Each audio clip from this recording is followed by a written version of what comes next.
What's going on, YouTube? It's me, Aussie, over Virtual Rail Fan Productions. Now, for those of you who have been following the rail fanning community on Facebook, you probably know that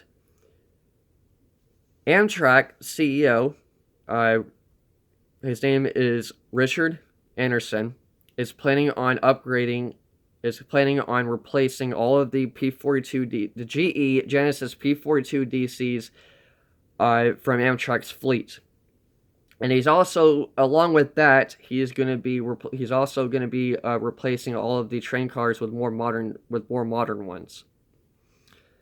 So that's really interesting. Amtrak has been dying to get an upgrade, and I'm finally glad that the federal government came in and finally stepped up and said, "All right, we need to upgrade these locomotives because they're getting old." Now, I'm assuming that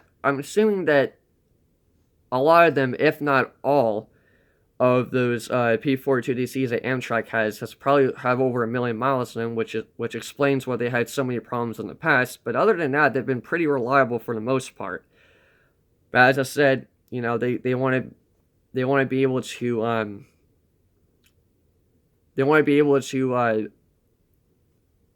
have more modern technology, if that makes any sense.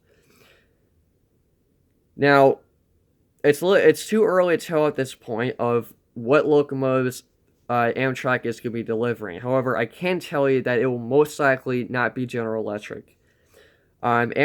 GE Transportation has said in a statement that they are no longer going to be manufacturing or building any more brand new locomotives.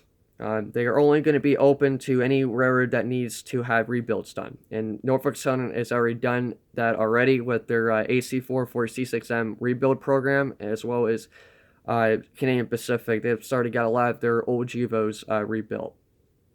But anyways, this is some very exciting news. Now, a little bit of a backstory on the GE Genesis P42DC. It was built between 1993 to 2001, you know, by General Electric, obviously. So, really old locomotives, but for the most part, they've been pretty reliable, although they can be quite noisy. And especially, I've been around a lot of been around with a lot of GEs, both on freight and passenger service, and they are really, really loud. So, hopefully, whatever new locomotives that they're going to get, hopefully they'll be a lot more quieter, and as well as release less CO2 emissions. But anyways, I thought I'd give you guys an update on that. And if you guys want to read the article, I'll put in a link in the description down below if you want to go in and read it. So, anyways, thank you guys for watching.